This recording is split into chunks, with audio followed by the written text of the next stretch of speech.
Everyone. My name is Dennis Sullivan, and I am Executive Director of CCBC's Center for Business Innovation. And we also have with us Angela Kivas, our Executive Director of at the Center for Business Innovation. And we want to welcome everyone to tonight's presentation starring Rebecca, Klein, Scott, and Keith Scott of TALLsmallProductions. I have no idea how they came up with that name. But the reason why we wanted to have them talk to you tonight is we put together a special presentation called Pitching in a Virtual World, Winning the Hearts and Minds of Your Target Audience.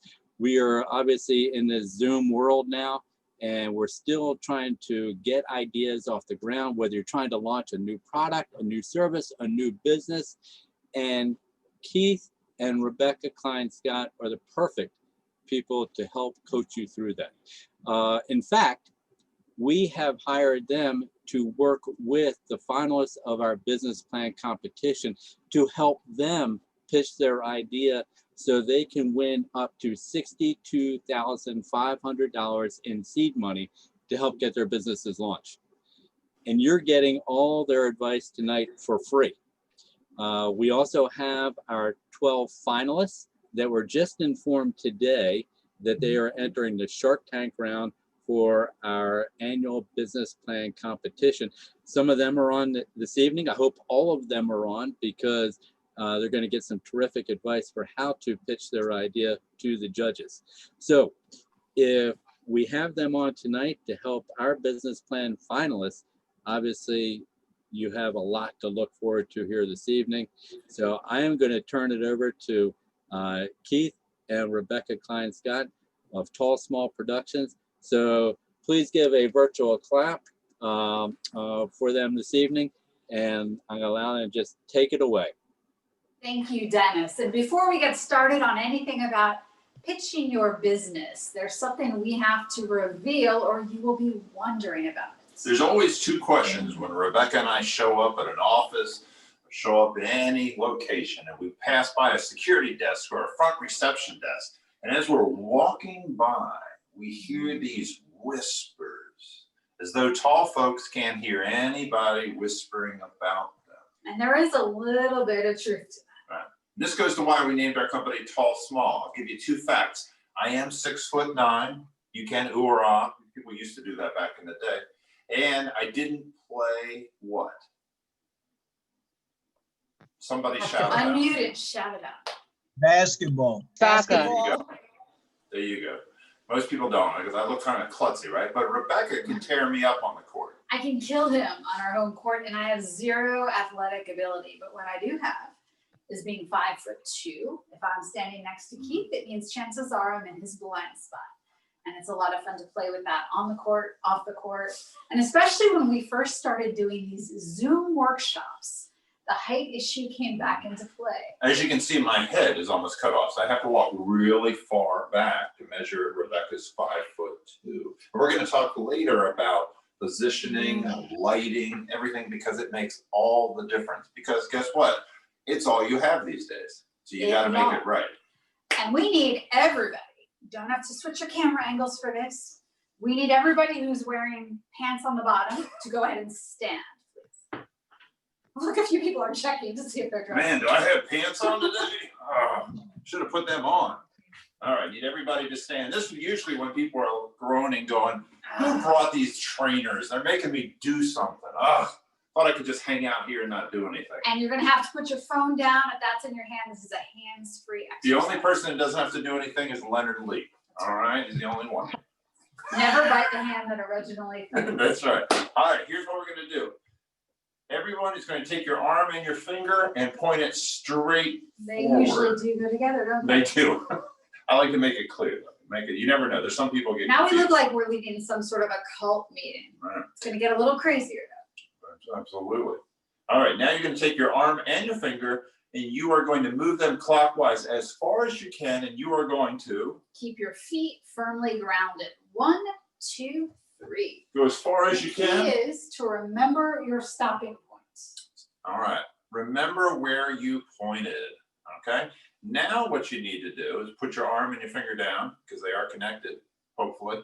And you are going to now do everything in your imagination. Which means we don't want to see any arms up in the air, even though somebody is not listening to these directions right now. Right. There's always Close your eyes. Now, if we were in person, we might have you reach into your pockets, take out your wallet, and pass it forward. That's how we made our money back in the day, but it doesn't work Not anymore. anymore. All right, everybody shut your eyes, and in your imagination, and only in your imagination, we want you to pretend to lift your arm and point your finger in your imagination. And this time you are going to go clockwise, but you're going to go 50% further. And if math is not your thing, it's a little bit further than your last limit.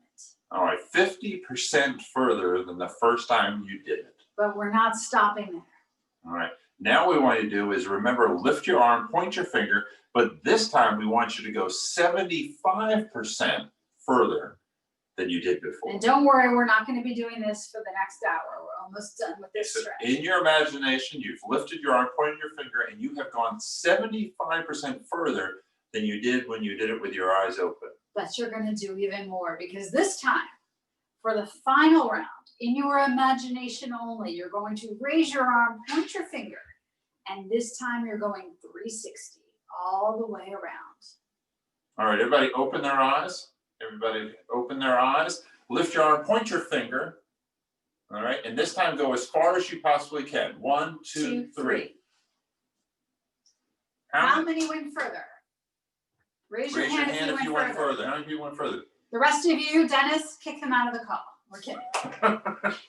All right, wonderful. Now we can have a seat. We're going to talk about this a little bit.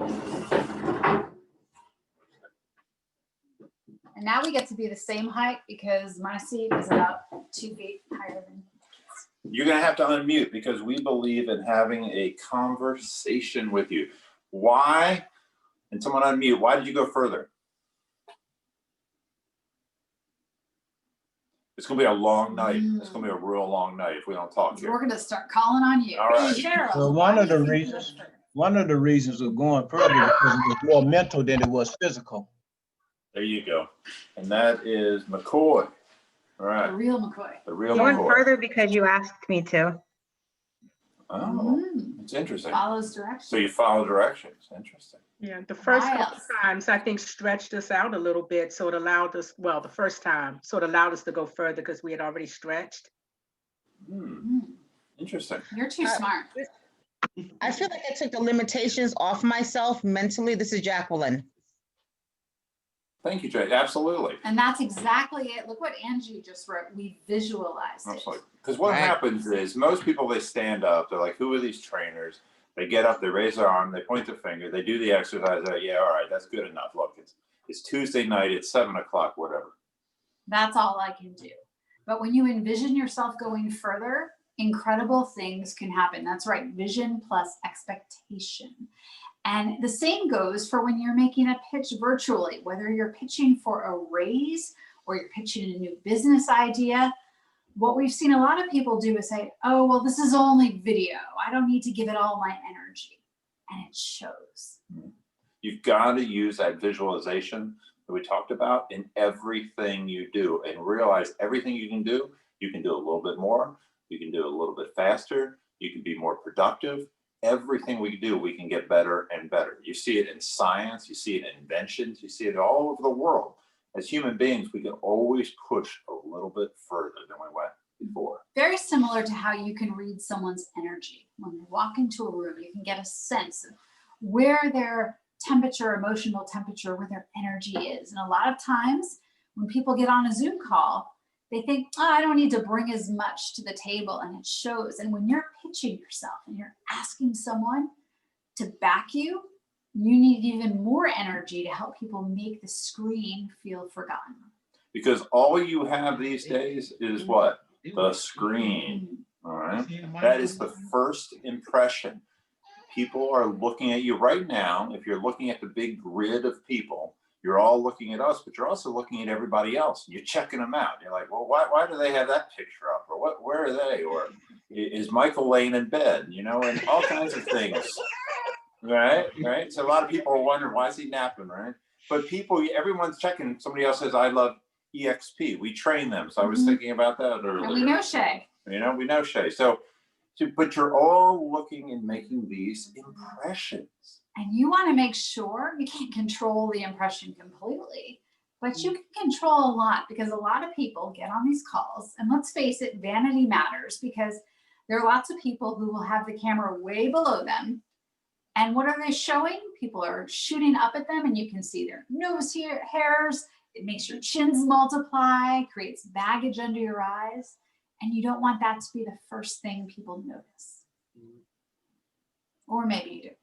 Claudia's like, I agree. I'm with you. She's right there. Can you tell she's right there with you? But you want to make your shot look the best. For example, we want to hear from you first impressions when you saw Rebecca and I, because we're narcissistic. We know it. And we have thick skin. But we want to know first impressions you thought of us when you saw us on video. What did you think?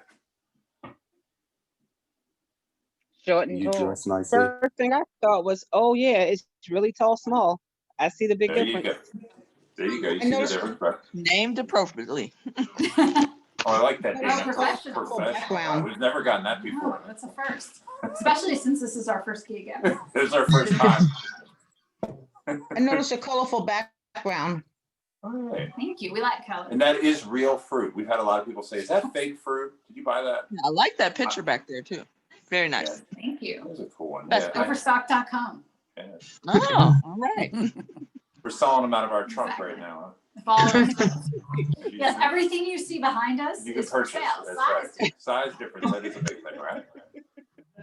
The funniest was when you held up my sweatshirt this morning. That's right. And it was going to be like shorter than a half shirt. Right. So you notice things. Everybody makes a judgment. Even those good, kind-hearted people that say, I never judge. I look at all people the same.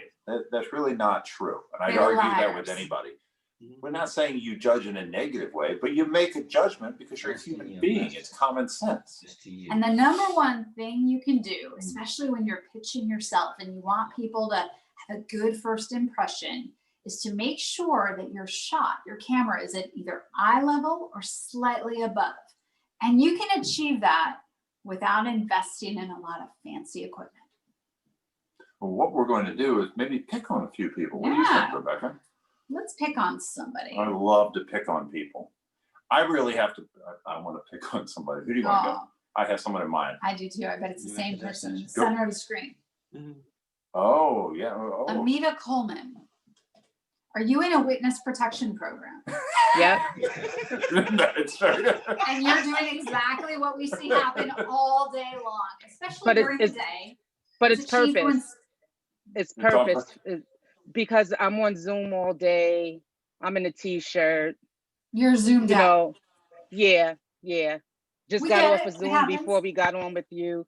And I know I But could let's change my pretend for a lighting. moment. I love how you're being real, though. But let's pretend for a Yeah. moment it's not on purpose. And this is how you Right. came and you intended it. The way you avoid this look during the day, because night's a whole different animal. Oh, During the day, you want to make sure there's not a window right behind you, Right. because that will put you in silhouette. There's a lot of people get on the camera and they got a window right behind them and you can't see their face at all. What's the Right. easy trick for that? This will sound weird, but face your window so the light is coming on you. It's the easiest way to do that, but most people don't think about that. But put your phone in the window. Which means all day long, Keith and I spend the day looking into our neighbor's dining room, because as you know, homes in Baltimore Yeah. are really close together, postage stamp size lawns, and we stare right into our neighbor's house all day long. Shay's like, I can hook you up with another house. She's like, I'm writing this down, right? She's going to be reaching out to us. No, And- yes. Our set is not pretty. We have everything piled up on all kinds of books. And that way you're able to see us at a good angle. Mhm. All those coffee table books that you've never used before, maybe you have old phone books in the basement, pile those up and put your camera on top. Yeah, get your camera so it's shooting down. That's the number one thing. There's two things, lighting, and it's nighttime, so we get it. You don't have windows to play with here. But lighting, if you're doing this during the day, work on that.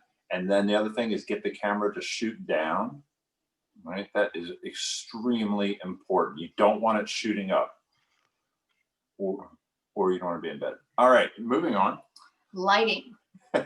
Lots of people think the more lights I have on, the better the shot. Now, if you have an overhead light on, what it's going to do is add shadows to your face, add bags under your eyes.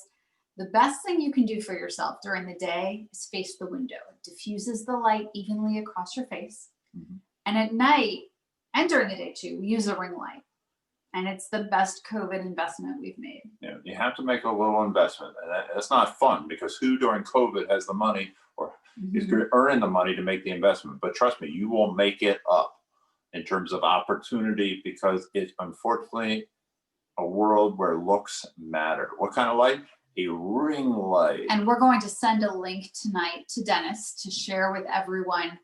You can get them for between $25 and $100. And this has been the single most important item we've bought during COVID. You're not driving places as much, but this ring light will completely change your shot. And look, even with the vaccines coming out, let's say everybody starts getting on them, we are still going to have a lot of video as we move forward because people realize that we can do a lot on video. So it's a long-term investment, not a short-term. Thank you for I just ordered one from JCPenney. There you go. JCPenney, Walmart, Amazon. You can get them anywhere. And then as you're looking at us, you notice something else. We have a wider shot. There are lots of people who will only show a tight shot of their face. And then you look like you're doing a mug shot. Right. You want to be, because look, body language is a huge part of public speaking. If you can't see my hands, you can't see my arms, and you only see my face real tight, you don't have much expression. But now you can see all of Rebecca and I. And that makes a difference in how you communicate because you feel like you're having a cup of coffee with someone. You're sitting across the table. You're having a conversation. Just seeing a face all day is weird. It's not normal. And this is something that will set you up to set yourself apart from all your competition. Because when you're talking to someone making a pitch and they feel as though they're right across the table from you, it ups your game too. Because a pitch is all about a relationship. We're talking to a lady from India 2 days ago. She did $1 million contract. Why? Because she invited this person over to the house, had rice and beans, and the guy had been dying to have rice and beans, authentic Indian rice and beans. He hadn't had them in years. And she said from working with Americans, one of the biggest mistakes she's noticed that we all make is when she brought a delegation over to India. The deal was made, everyone signed the contract, and then the Americans were offered to go have dinner at an Indian restaurant, authentic restaurant. And they said, no, it's okay, the contract's already done. Being completely short-sighted, not recognizing they were building the base of a relationship that could have expanded in many ways. It's all about a relationship. And if you create the right camera setup, you're going to have a much easier time developing that relationship. When it comes to making a pitch, the number one thing you need to do is to show that your idea is not only viable, but that it's going to make money. Agree with you, Larissa. You want to really grab someone's attention, don't you? You need to have proof of your concept and proof that you've done your homework. But the biggest thing is you have to answer 3 questions, and we'll send these out to you. The number one thing to do to grab attention is you have to show why people care. What's the pain point? Can I see your glasses for me? Absolutely. Let's say, and Keith and I might invent this because we both lose glasses around the house all day. Anyone else have this problem? Somebody? I can't even see anybody to tell anyway. You're blind now. But with glasses, let's pretend for a moment that we were going to invent a little Bluetooth sticker to set on your glasses to find your sunglasses, your glasses, anywhere in the house. If you're pitching someone, you can't just say, oh, I've created a way to find your glasses. You have to instead. Right. So you've got to grab their attention because most people are thinking, why do I care? This is like the main thing in life. How many times are you talking to somebody in life and they're telling you about something, and in the back of your mind, you're thinking, why do I care to hear you? Why do I care to listen to this? Why do I care to know about this? Don't most people think that? No one will really say and that why do I care takes you to the pain point. Who here has an idea for a pain point for our Find My Glasses invention? What's a good pain point?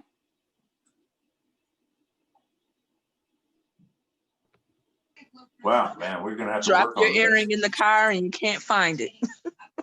Exactly. That happens all the time. Absolutely. Yes. Or maybe you read a client contract and they put fewer zeros than you think you see, and you sign it and you lose a lot of money. Right. What's another pain point? Or you can't read a recipe, you put in too much salt. Right? Or you're reading a prescription bottle and you overdose. That would be painful. That would be death. Definite pain But- point. That's a definite pain point. Or you send off a proposal with a million typos because you can't really see what you're typing. Or you waste precious time that you could be using for something else, running around the house, getting yourself in a panic. First of all, there's two things with a panic with glasses. If you can't find something, how many people go through these phases? The initial, I can't find them, you run around the house or wherever. Then you trip over something and a million other things Right? happen to you. Then you find the glasses, and then you gotta kind of de-escalate because you're like, oh, that was such a pain in the neck, and you gotta calm down. So it's like this curve. Where were your glasses when you found them today? I don't They remember. were right on your face. They were. I Which don't is know what my head. made us think about this. So idea. embarrassing when you're wearing these and you don't know where they are, right? You're running around wondering where they are. But the fact is, this can solve a lot of problems. But if there isn't a pain point, no one's going to buy the pitch because they're like, why do I care? How's that going to help me? Number one, grab attention with the pain point. Number two, Can I have my glasses back? Thank you. because you might need that to read number two. Exactly. You've got to win the hearts and minds of your target audience. If you do not win the hearts and minds of people, you are not going to get them to back you, give you money, buy the product, because it has to fix an issue, but they have to feel it. It's similar to brands, right? Let's think about car brands. If you list different car brands, I guarantee you most people here could say, that gives me this feeling or that feeling, right? And it's not a matter of simply laying out all the specs, the features and benefits, because most people aren't going to listen to them. People respond to stories, and to grab the heart and mind, you need to tell a story about why your idea is going to fix something. A story that has happened to you, a story that's happened to someone else, because as human beings, that's how we pass knowledge along, is through stories. One of the big things and disappointments, obviously, with Thanksgiving, many people obviously not getting together with their family, is that is a time that we transmit stories between generations, don't we? We hear Uncle Bob's story that he's told 50 times, but we still listen to it because that's how we transmit information. That's the number one way. That's why Thanksgiving is the most popular holiday. It's a holiday of stories. Who has a story that you can come up with on the fly to make somebody want to pitch, want to invest in the Find My glasses?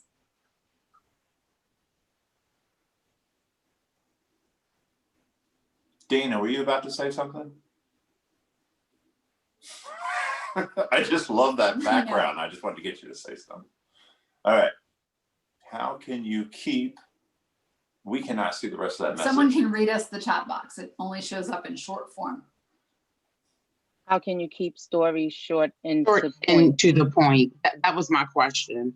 Because Without- short is always sweeter with a story. There are all these people. Everyone has that one uncle in the family who tells a story with a million tangents. The key is grab people right away. You don't need a setup for a story. You never need to tell people, I'm now going to tell you a story. Stories got to be quick. Like, let's say how many people are going and checking out a Netflix, right? You go on there and you're like, man, I don't know what I'm going to watch. You click on a couple things. They have a small paragraph, 1 or 2 sentences. You either are like, yeah, that sounds cool, or no way, I'm not watching that. Right. Right? You quickly on Netflix. It's not some long, drawn out story. Yeah, It gives you the basics. That's what we're talking about I've been here. able to I've been able to catch. I'm sorry. Go ahead. I'm sorry. That's okay. Go My ahead. apologies. Don't be I was just sorry. saying that I've been able to. I've been able to capture people with one story of my own personal experience. You want to know how I bought a house with a 533 credit score? And they There you open go. up their That's eyes so amazing. wide, and I go into the story. And Yep. that's exactly the point, because you want to surprise people. The best stories have a surprise element. They Okay. don't have an expected beginning and ending. Yeah, but a story like that, everybody be like, how'd you do that? You win the lottery? What's going on? Right? They'd want to figure out, how did you buy that house? Yeah. Yep. Right? So but that's the same thing with the glasses. You want to make the story short and sweet and to the point. You don't want to add tons of detail. You know that person that's like, yeah, you remember when we were at the beach? I think it was 5 years ago. No, I think it could have been 7. No, it's really, It I might think have been 6. July. No, dear, it was August 17th. No one cares about that. What they want to hear is a story that's going to move them to do something. And when you're making your pitch, if you give a fact that really isn't part of your story, unless it's a life or death situation, never backpedal and correct yourself because it will throw you off. Yeah. You know I how think many that YouTubers do it a lot. They call it, well, YouTubers do it a lot with clickbait, even though the clickbait is it may not be necessarily the story, but they're doing it to give something catchy to draw you in. Absolutely. And usually it does, doesn't it? The same thing with TikTok, the same thing with all those things that draws people in and they become addicted. Yeah. They can't stop. Right? So you've got to compete with all those stories too. One of the best ways to figure out how to do a short story is watch morning TV and watch before they go to commercial break when they tease the segments ahead, because those teases are always better written and more juicy than the story that you get afterwards. How many times you hear the story and you're like, man, I got to stay and watch that. And then the story comes, you're like, that was really not interesting. That was really lame. But they get you to watch it, don't they? They hook you in. Because you stay for the commercial, and then they can say our Arbitron ratings have this many people are watching the commercials, but they hook you. You've grabbed the attention with the pain point, you've told the story, and this is where you can make or break your pitch. Because a lot of times when people go to make the ask, they'll say, and I need funding. If an investor hears funding, it doesn't give them anything concrete. Yeah, sure, I'll give you $1. What do you want, $1, $5? What do you need? All right? Funding is just random. If you do not make the ask of what you want and have the confidence to say, I need $10,000, I need $20,000, and here's why am I going to fund you? If you don't even have the confidence to say what you need, how do I know you're going to be able to keep this product going? There's no way. People fund confidence. If you're not confident about something, you ever go to an auto mechanic and they come out and you're like, get a vibe, you're like, I don't think they know what they're doing. Right? If you went to a doctor and they were going to do brain surgery and you didn't feel confident, would you stick around? No. We were working once with a scientist who had won $2 million from a government agency to take her medication further, but she had won that all from a grant. And then when she went to do the pitch, we were working with her and her ask was, I need money. And we're thinking, you have this incredible medication here, but you haven't made people care. Plus, who doesn't need money? Does anybody out here doesn't need money? We wouldn't be here on this call if we didn't, right? We all need some money. So therefore, ask for the amount and be confident, because a lot of people at the end, they give a great pitch, but then they just lose it at the very end. And remember, people remember the beginning and the end of most things, don't you? I love that. I need money. Who doesn't? You might want to say that in a little different way, but how you do it. But also showing people why you need money. Like, what are you going to do with the money? Because that's a whole nother issue.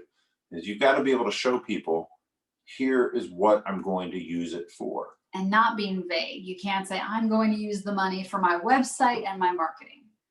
Well, that doesn't show that you've done your homework. This is where you need to show off and show that you've done your homework and be precise in what the money is going to do.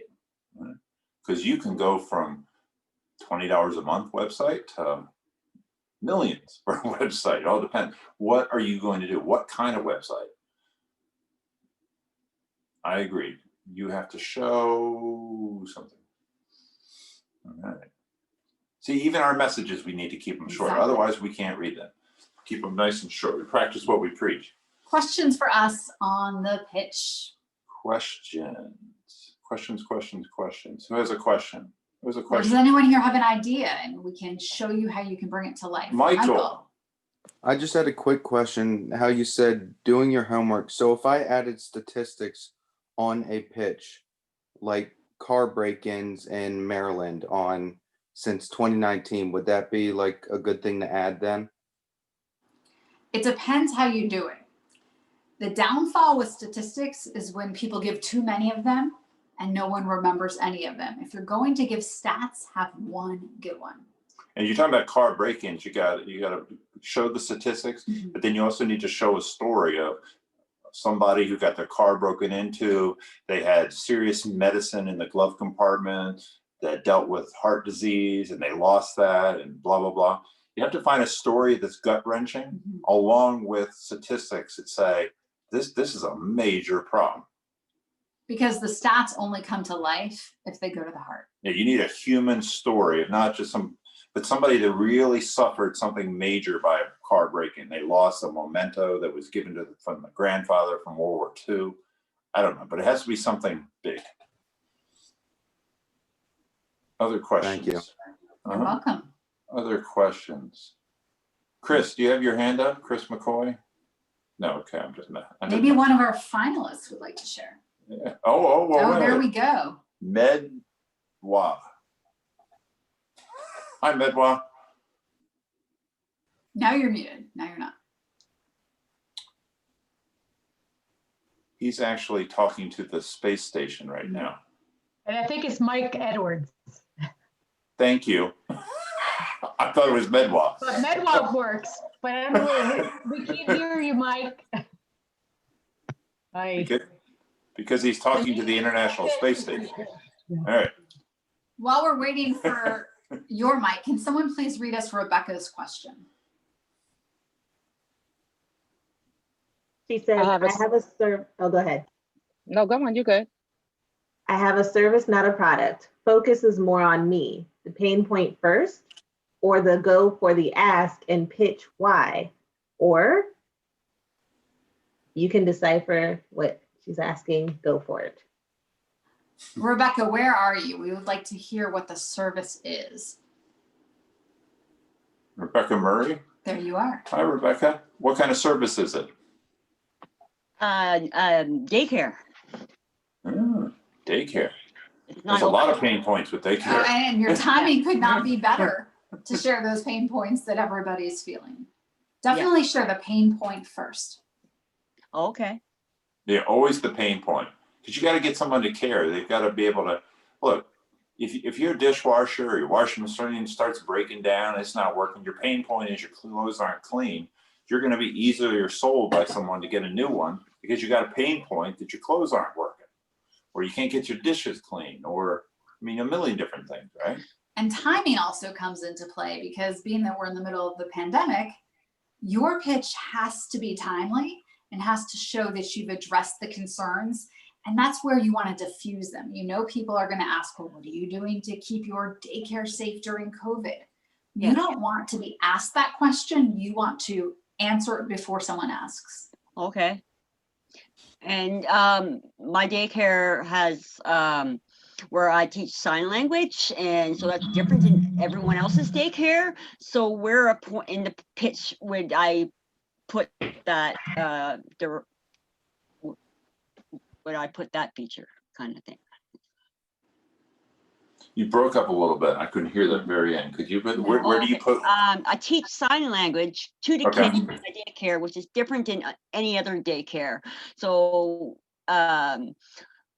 would I teach the pain point and then go to what makes my daycare special? That can be part of your story where you're winning the hearts and minds, but that's a very specific audience. Are you looking to only cater to that one? No, any child. That's the thing about sign language. It's not just for deaf people. It's for anybody that wants to communicate with deaf people or just be better if you teach children sign language, it decreases their frustrations and their tears. Another part of your pain point could be that we're moving into a society, a global community, where having an understanding of another language, of another culture is key to success. And your daycare provides sign language, which is a whole nother form of language. The pain point could be you're going to have a child that's even higher. And this is a way to create a forum for your child to experience a multilingual approach because it is a different language. Yeah. We have Mike. Mike asked, when you have you're welcome. You have 5 to 8 minutes to pitch. How do you share important points within that time? Mike, what we encourage you to do sometime tonight, take a stopwatch, set it for 8 minutes. You will be shocked how long of a time that is. 8 minutes is the general time for 4 full news stories. It's a lot of time. Also, a lot of people take a long time to get into it. Go look at Netflix and you read about a Netflix movie, but then you watch a quick snippet to see if you like it. It's quick. It jumps around real quickly. You can make a decision. Get out of the gate quickly. A lot of people get up and say, I'd like to talk to you today about an idea that I have. No one is interested in that. Get to the point quickly. Okay. Right? And Don't never waste time. thank everyone for being there. That is the biggest eater of time when people say, thank you all for listening to my story today. It means so much to me. All of that is about 40 seconds where people will tune out because everybody does that. And no one really thinks it. You know, you go to a store and you leave and there's a big sign that says, thank you for shopping. Does anyone stop and go, man, thank you. I really feel good now. Do you really think that? They don't care? They just stick the sign up there. It doesn't mean anything.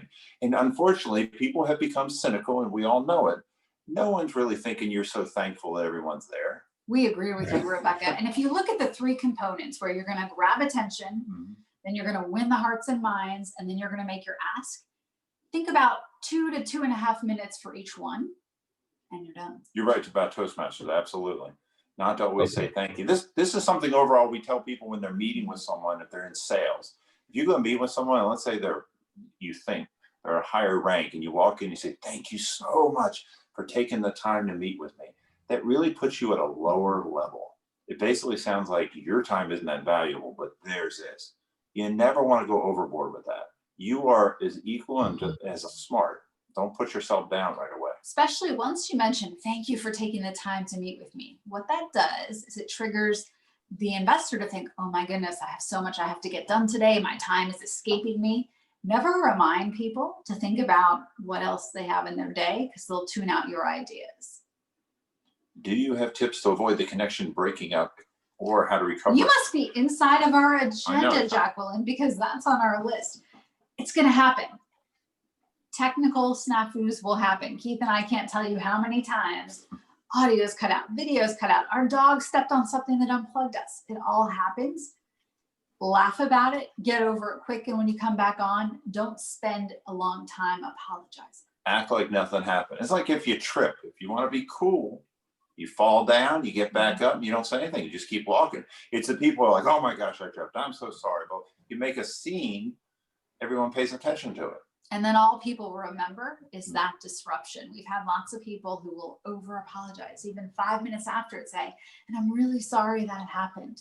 Never draw more attention to it. It would be like if you had a big stain on your shirt and you kept saying, can you see this stain? I'm embarrassed by this stain. Then all people are going to do is look at that stain. And you know that, right? You'll stare at that stain for a while. Or someone says, oh, I didn't do my hair today. You keep looking at their hair and be like, man, your hair's messed up. Why did you have hair like that? We all do that. That makes sense. So what happens if you don't, so what happens if you don't know what the last thing is they heard so that you can pick up and continue? Ask the person to repeat, because we're all in this boat together. And when the technology fizzles or you can't catch something, ask. Mm-hmm. Okay. Ask. We're human beings. I mean, if there's anything this Zoom COVID world has done, it's shown that we're human beings. When you have cats jumping in people's laps and you have kids running in the background and you have people making noise, it's realized that this world that we tried to show in the office buildings is not really the real world, is it? Kohl's 2015, should I bring products to pitch, for example, of what I provide? Yes. Products always trump showing decks. Having a slide falls flat. People will be put to sleep. But if you have a product and you can show and tell. Especially if you can get it in people's hands. An old sales trick, and everybody knows it. But if you go into a store and someone hands you something and puts it in your hands, you're more likely to purchase it. It's the same idea when you go to Costco or Sam's Club and they give you a sample. 35% of people who get a sample then buy the product because it's in their hands and you ate it. And they feel indebted. And most of the times you feel embarrassed. You're like, man, I should really buy this. I just ate the food. Pre-COVID, I would come home with every Trader Joe's sample that they ever peddled because of that. That was my issue of, because I am interested in desserts and baked goods and the food industry, and with doing a pitch and doing that, it's COVID right now. I was wondering, is that a good idea to bring a sample of my product of what with my pitch? Pre-packaged, of on the course. set with you. I'm sorry.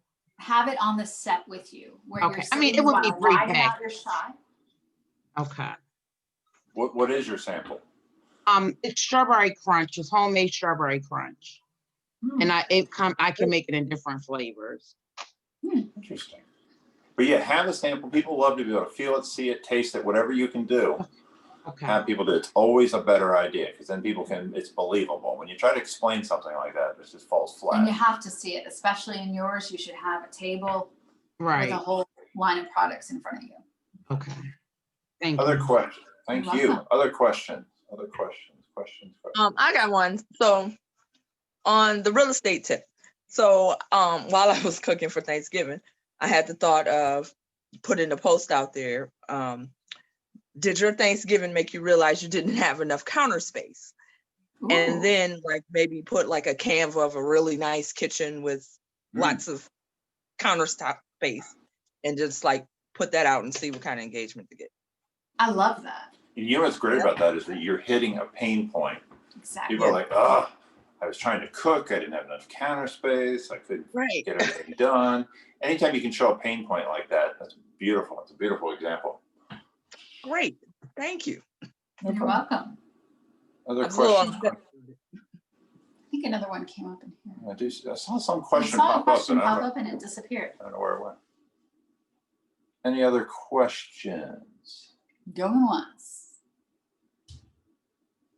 Let's close that box. I know Michael was asking about the length of a pitch. Is there a general rule of thumb? It depends. If it's a pitch contest, what the guidelines are, you never want to go over them, but generally 6 to 8 minutes is that sweet spot. You always want people to leave wanting more information rather than feeling like they know everything. But it doesn't mean you keep talking without paying attention to the audience. If you're in a band and you're playing a song and no one's dancing, your song isn't good. No one likes it. So you got to kind of come up with a new song. You got to change it up. You get to that point where you begin rambling and all the ahs and ums come out, you're done. Even if you had something more to say. And one of the things that surprised a lot of the contestants last year when we were working with the finalists in the competition, and they were really worried at first about how am I going to cram this into 6 and 8 minutes? And then when we would time their practice ones and they realized, wait, this is only 5 minutes. I could add something else. They were shocked. We got a couple more questions coming in. I have a question. So we're in a virtual environment now. This is Amita speaking. And, you know, when you're saying address your audience and eye contact, it's kind of hard to give that eye contact when you're on a video. Yes and no. So how do you work through it? Like, for instance, like I would think that you're looking directly at me, right? Even before I started speaking, because of how you're sitting. But now when you're speaking and you're trying to focus on what you're getting ready to present, and also trying to present to the audience, possibly given some eye contact, you know, in between the presentation, that's kind of hard to do in a video. Well, it's no different. You're sharing your screen, but you're sharing your screen. You can't see everyone, because in our instance, if we're going to give a presentation, we're going to have to share our screen. So the focus is going to be on our presentation, whereas people are going to be listed on the side, like how you on your Zoom, you might have a screen up and you can't read all the words or the questions that people are given. How do you work through that? What we do is we have 2 cameras on this call. We have our phone, which we're using as the camera because it has the best shot and we're staring at the green light on the phone, which helps you to feel as though we're looking into your eyes. The green light on the phone is everyone's eyeballs. Got it? So the green light, the camera is everyone's eyeballs, not the people. Because when you look at the people, you're not looking at. Watch what happens if Keith and I look at each of you. It looks like we're looking down. Right. But then we have an But if iPad you look below. at green light. But here's the thing too, if you were doing a presentation in person, you'd have to look down, you'd have to look at notes, you'd have to look at other things, and you wouldn't be staring at everybody constantly because you should be looking around the room. And then the third thing is we're very radical and different, but we have never used PowerPoint, a deck, or as you said, throw something online because you lose the human touch there. I understand some businesses, you have to do that for stats and certain numbers, but we don't find it really works well on a Zoom. Because you lose, I mean, first of all, it's hard enough just to get the interface, but then you throw that up, you really got nothing. Also, by widening out your shot, you not only get that better body language where you can see the hands, it's also more forgiving because if for a moment you look down to look somewhere else, people are not as honed in on your eyes.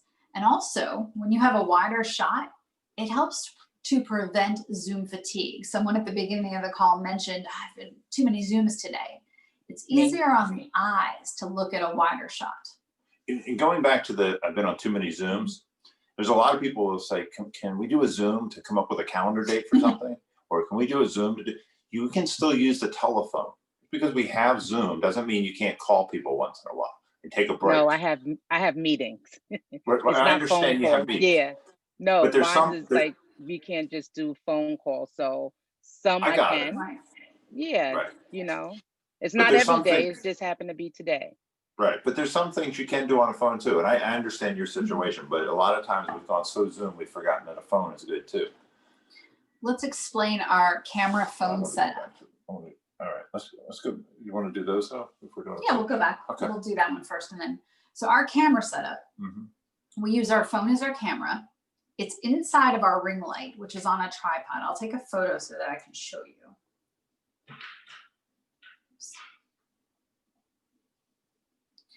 And then we use the iPad to be able to see all of you. Right. It doesn't have to be, it could be anything underneath, but that way we can see everybody. But the camera is always going to be better on a phone than on a laptop. Because laptops, you don't carry a laptop out to your family picnic and take pictures, right? You take them with your phone. So people always put the technology into the phone. It's always going to be that way. And then moving back, what's a good closing? All right, what is a good closing? You have to have a closing that people afterwards are like, whoa, I got to have this product, or I need to, or I need to tell somebody about this.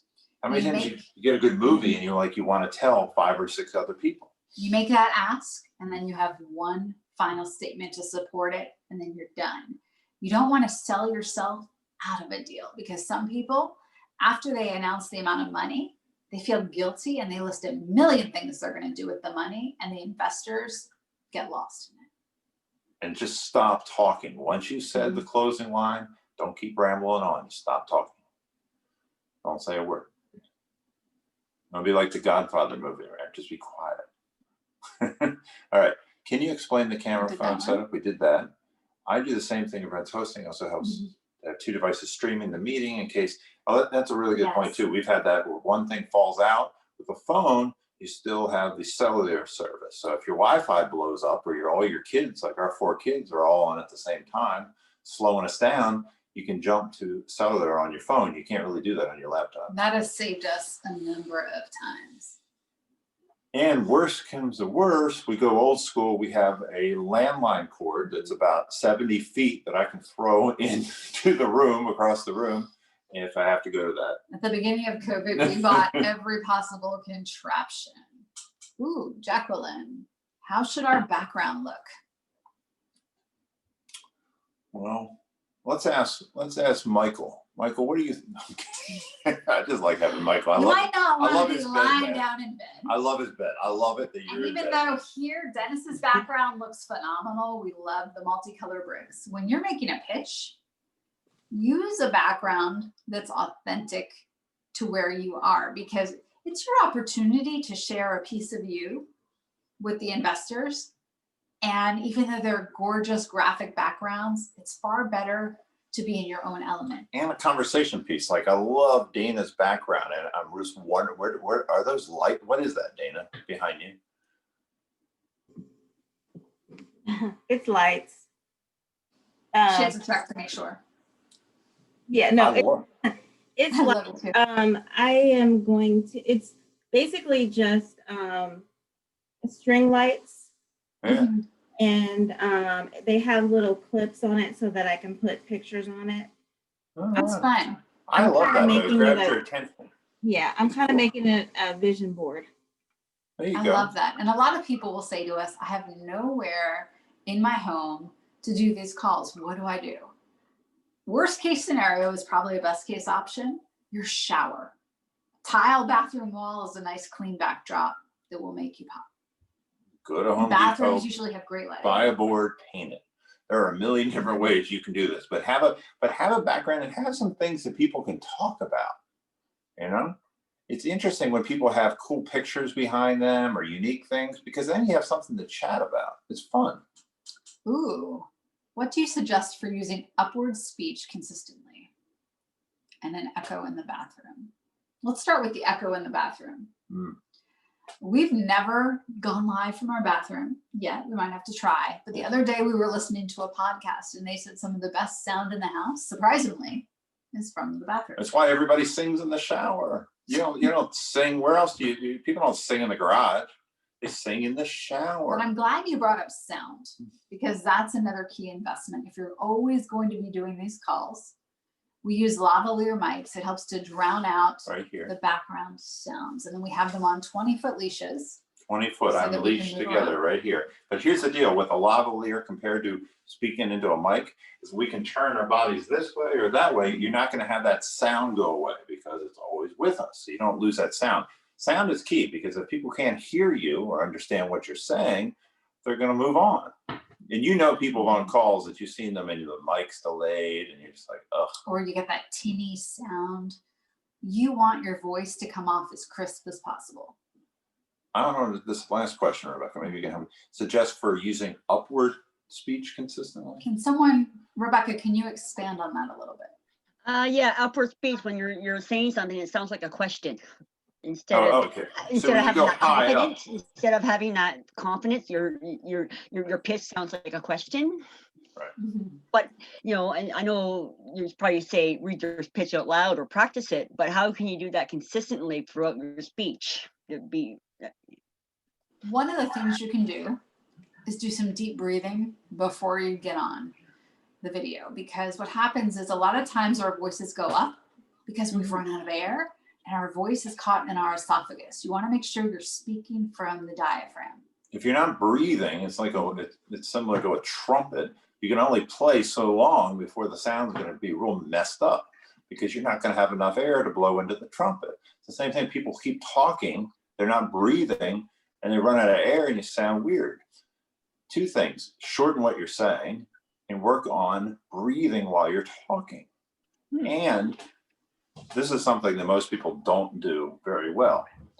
Pause, take breaks, allow silence to filter in, because remember, silence is where people process words and ideas, not while you're talking, but in the silence. It's where the listening happens.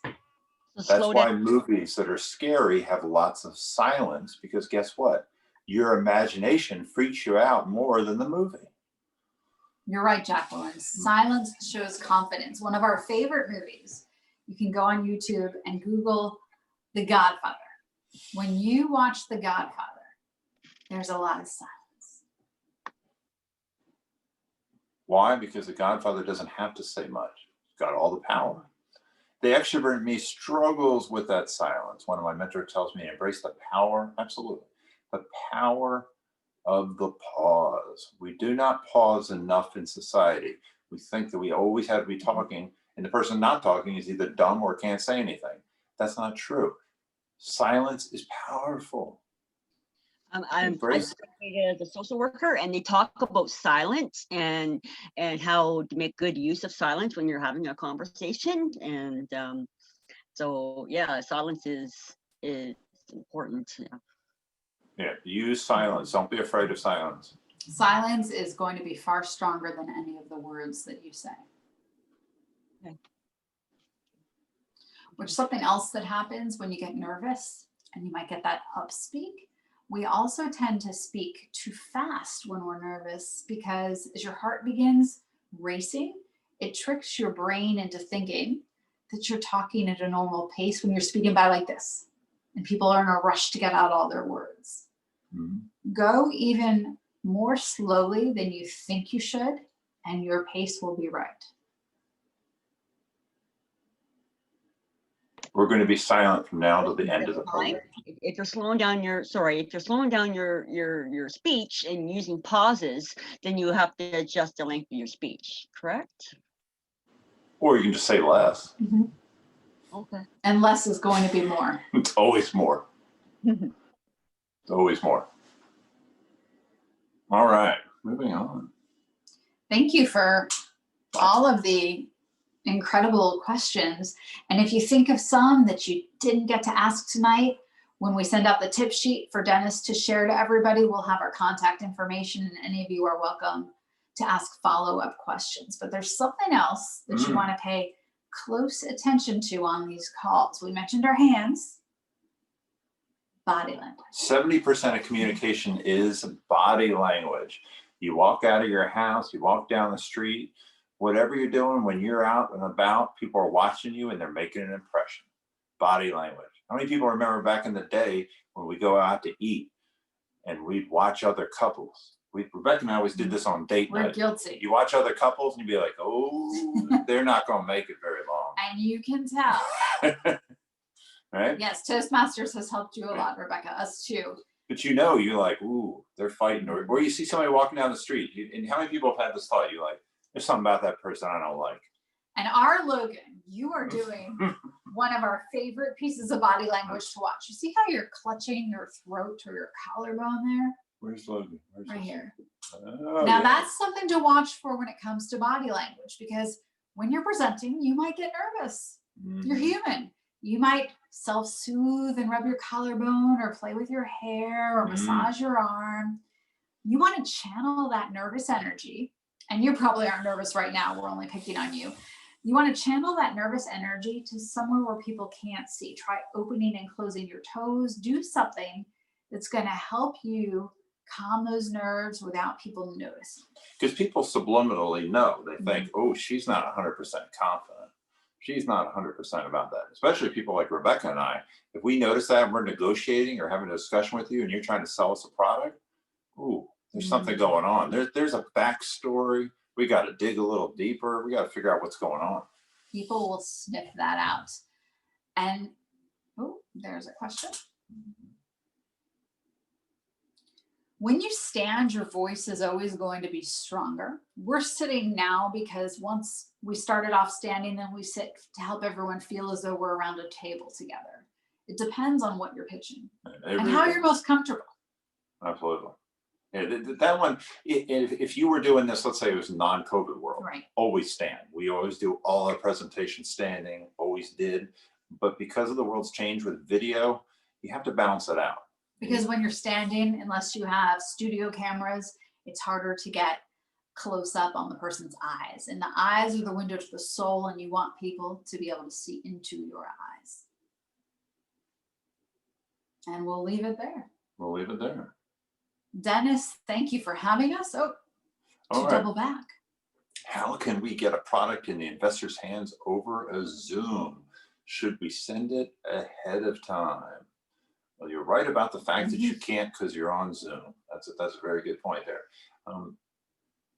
I wouldn't send it ahead of time. I would have the picture of it, have it in your hands, and then after the fact, because you don't want people making a judgment about a product before you've had a chance to talk about it. Because people then make a judgment and then they hear you and they'll be like, yeah, I don't really want to listen to them because I didn't even like it. Or they might only be thinking about the 2 questions they had and miss everything else you're saying. You want to always control the room. All right.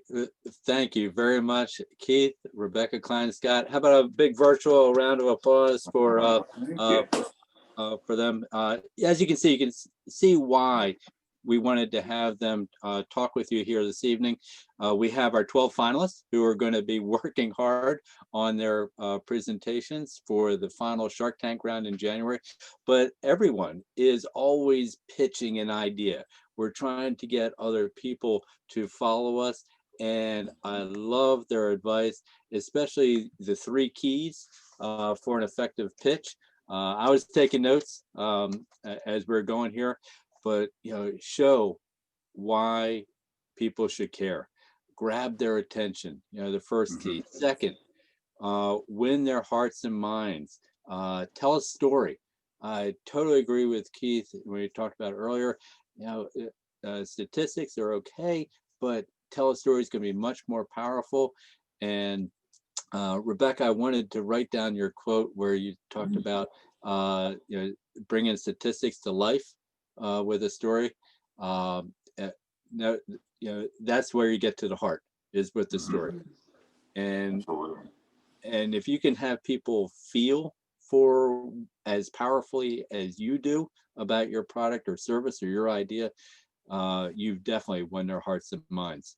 So show them why you care, or why they should care. Wow them, win their hearts and minds with a terrific story. And then third, most important, ask what you need. And if you don't have the confidence to do that, well, the investor or the person you're trying to get to support you is also going to sense that too. So terrific advice. We appreciate it. Thank you. And you can see why we asked them to share their ideas here with you this evening. And so we're very honored to have both of you here this evening. Thank you. And this is one of many of our Think and Grow seminar series that Angela Kivas and I have been putting together. You can go to our YouTube channel where we've recorded them, and you can check them out and see some of the past Think and Grow seminars. And we've recorded this one. You can also find this one here probably tomorrow or the next day. They will have that available for you. And I know Keith and Rebecca promised to send over a few tips of technology that you can use, and we will share that as well. I also wanted to let you know that both Keith and Rebecca will be speaking at our conference coming up in June. It will be virtual. It's our Be More Bold conference, a business conference. You can go to BeMoreBold.com, and this is a chance for you to hear more terrific presentations from folks like Keith and Rebecca. We also have as our keynote speaker Ozzie Newsome from the Ravens. This event will not be delayed because there will be a Christmas tree lighting in June, like the Ravens are having to reposition or reschedule their game around the tree lighting in New York City. But we're going to have Ozzie Newsome as our keynote speaker, sharing his thoughts about building a winning team for your organization. So, and if you go to Be More Bold, be sure to submit your contact information. When you do, you will get our special discount that's only being made available to those folks who are submitting their information early, so that we can follow up with you with more information as it becomes available. But mark your calendars. That's June 11th. It's be a virtual event, and love to see you there. And because Keith and Rebecca will be there sharing even more valuable advice and at that event. So thank you again, Keith and Rebecca. Thank you all for joining us this evening. Angela, am I leaving anything out? No, I think you got it covered. Thank you for everyone for coming. I also in the chat put our website, ccbcmd.edu/innovation, because we're putting a lot of new events, our Think and Grow seminar series, lots of things happening. So check that out as well. But no, thank you all. Thanks, Keith and Rebecca. Thank you. Thank you for the opportunity. Yeah, and you get to see the face behind all the emails that Angela's been sending you. So Sorry, I'm bombarded a lot, but I'd like to get you guys the information that you need. So, knowledge is power. So that's all good. Yeah, and if you have ideas for other topics that you'd like us to address, we're certainly wide open. Feel free. And like Keith and Rebecca were talking earlier today, it's all about building a relationship. So we're interested in doing that as well. So and guys, can I just quickly add, I know we're running out of time, but we're very lucky. I mean, the Radcliffe Foundation, you see the logo up there. We're able to put these on for free. These are worth so much. And now that I'm thinking about it, we're doing a small business ownership program in the spring. We're going to be offering 2 sessions. I'm going to send the flyer with all the other information we're going to be sending out. But take a look with that as well, because a lot of people love that small business ownership. It's like a mini MBA, 12 sessions. So since we have a little audience right here, I wanted to get the word out about that we're going to be offering it again in the spring with 2 sessions. So 2 different sessions, cohorts. So be on the lookout for that as well. Sorry. Good. All righty, folks. Well, have a good night. And we look forward to seeing you at the next seminar. We'll be sending you some more information. And we would also look forward to seeing you June 11th. Have a good night. Thank you. Thank you. Thank you.